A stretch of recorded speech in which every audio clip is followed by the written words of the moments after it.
हुकूमत और अपोजिशन का मुज़ाकरात के लिए इनडायरेक्ट राब्ता। तहरीक तहफ़्फ़ुज़ आईन पाकिस्तान के सरबराह महमूद अचकज़ई को मुश्तरका दोस्त के जरिए वफाकी वजीर का पैगाम पहुंचाया गया। ज़राए का कहना है महमूद अचकज़ई को पैगाम दिया गया है, हुकूमत मुज़ाकरात पर इत्तेहादियों से मुशावरत कर रही है।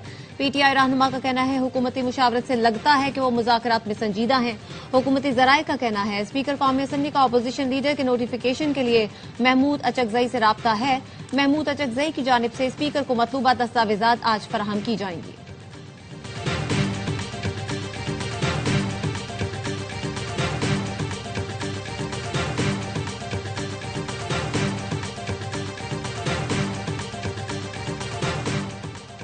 बानी पीटीआई से मुलाकात का दिन। चेयरमैन पीटीआई बैरिस्टर गौहर को दाहगल नाके पर रोक दिया गया। अडियाला जेल के अतराफ सिक्योरिटी के सख्त इंतजाम। रावलपिंडी में 1 जनवरी तक दफा 144 नाफेज। बैरिस्टर गौहर का कहना था बानी से मुलाकात की भीख मांग रहे हैं। इन अनाग को भुलाकर एक दूसरे को दिल में जगह देना होगी, फिर ही रास्ता बनेगा।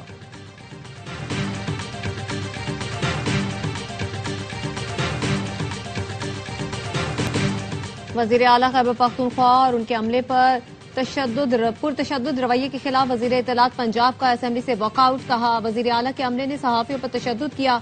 अपोजिशन लीडर ने मुझ पर झूठा इल्जाम लगाया जिस पर हद तक इज्जत का दावा करूंगी।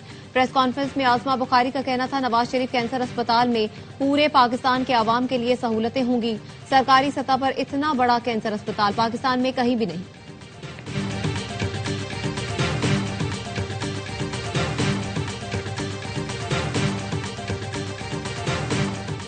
इलेक्शन ट्रिब्यूनल ने डॉक्टर यास्मीन राशिद की एनए 130 से नवाज शरीफ के खिलाफ पटिशन मुस्तरद कर दी।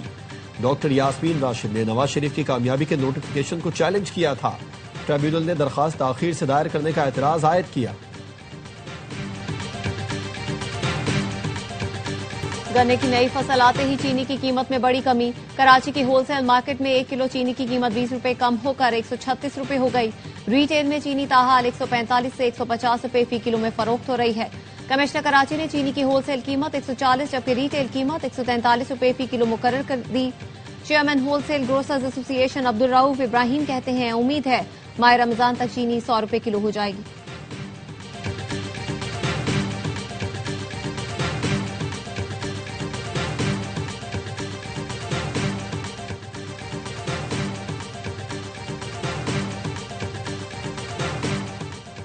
सिंध काबीना ने सनती इलाकों की तरक्की के लिए 2 अरब 90 करोड़ रुपए की मंजूरी दे दी। वजीर आला ने कहा शहर के तमाम सनती इलाकों की सड़कों और निकासी आब के निजाम की मरम्मत की जाएगी। काबीना ने मलीर, चनेसर, लियारी के मुंतखब म्यूनिसिपल स्कूलों की मैनेजमेंट के लिए TCF से मुआहदे की मंजूरी दे दी। मोटर व्हीकल एक्ट शिप 1920 में तरमीम की मंजूरी दे दी। तरमीम मंजूरी के लिए बिल असेंबली को भिजवा दिया गया। थर्ड पार्टी इंश्योरेंस नए साल से नाफिज करने का फैसला। वजीर आला सिंध का कहना था ज्यादातर हादसात की सूरत में मुतासिरीन को मुआवजा नहीं मिलता। इंश्योरेंस क्लेम्स के लिए हेल्पलाइन कायम की जाए।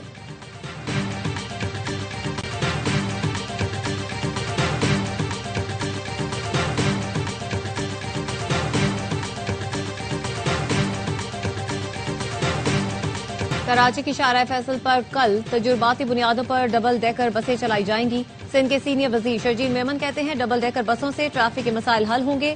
वजीर आजम ने कराची के लिए 150 बसें लाने का ऐलान किया था। उनसे दरख्वास्त है वादा पूरा करें। खैरपुर, शिकारपुर, टंडो अलायार में भी पीपुल्स बस सर्विस शुरू करने जा रहे हैं। किसी को सरकारी जमीनों पर कब्जा करने नहीं देंगे।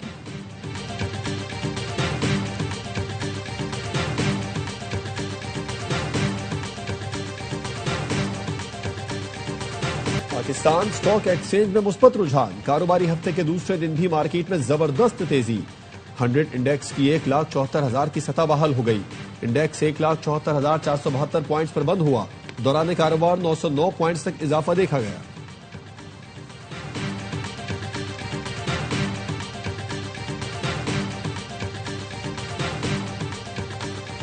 बांग्लादेश की साबिक वजीर आजम खालिदा जिया तवील अदालत के बायस चल बसी। वो बांग्लादेश की पहली खातून वजीर आजम थी। शेख हसीना वाजिद के दौर में उन पर करप्शन के इल्जाम लगे। 5 साल जेल भी काटना पड़ी।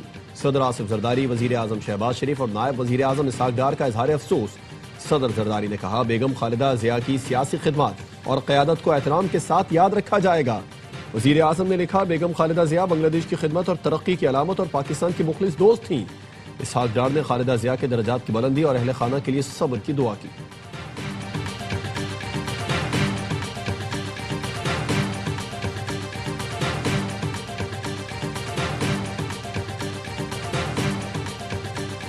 मुजफ्फराबाद वादी नीलम के इलाके दोस्त में आग लग गई। 2 मकानात को लपेट में ले लिया। इब्तदाई इतलात के मुताबिक आग शॉर्ट सर्किट के बाइस लगी।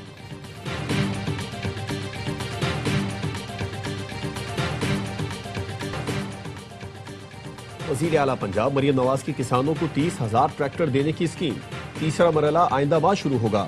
जनवरी के वस्त में दरखास्तें तलब की जाएंगी। पहले मरहले में किसानों को 10,000 ट्रैक्टर मिल गए। दूसरे मरहले में बजरिया कुरानदाजी 10,000 ट्रैक्टर्स की फराहमी जारी। हाई पावर ट्रैक्टर स्कीम के लिए हुकूमत पंजाब 10 अरब रुपए सब्सिडी देगी। मरियम नवाज कहती हैं खोखले नारों के बजाय किसानों का सहारा बन रहे हैं। फसल की बुवाई से फरोख्त तक हुकूमत पूरा साथ देगी।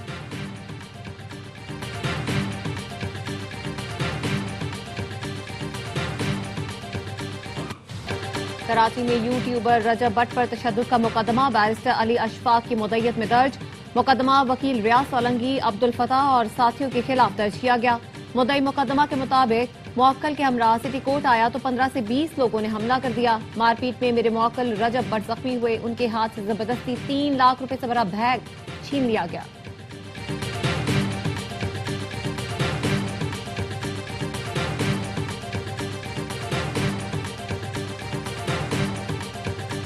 गवादर, तुर्बत और गिरदोनवा में बारिश से सर्दी बढ़ गई। कोयटा, गवादर और चमन समेत बलूचिस्तान में बारिश का सिलसिला वक्फे वक्फे से जारी।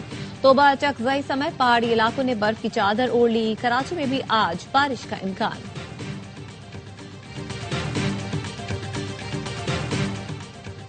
पाकिस्तान क्रिकेट बोर्ड ने शाहीन शाह अफरीदी को बिग बैश लीग से वापस बुला लिया। शाहीन लाहौर में अपना रिहैब मुकम्मल करेंगे। Fast bowler Shaheen big bash league में एडेड स्ट्राइकर्स के खिलाफ मैच में फील्डिंग के दौरान घुटने की इंजरी का शिकार हुए थे।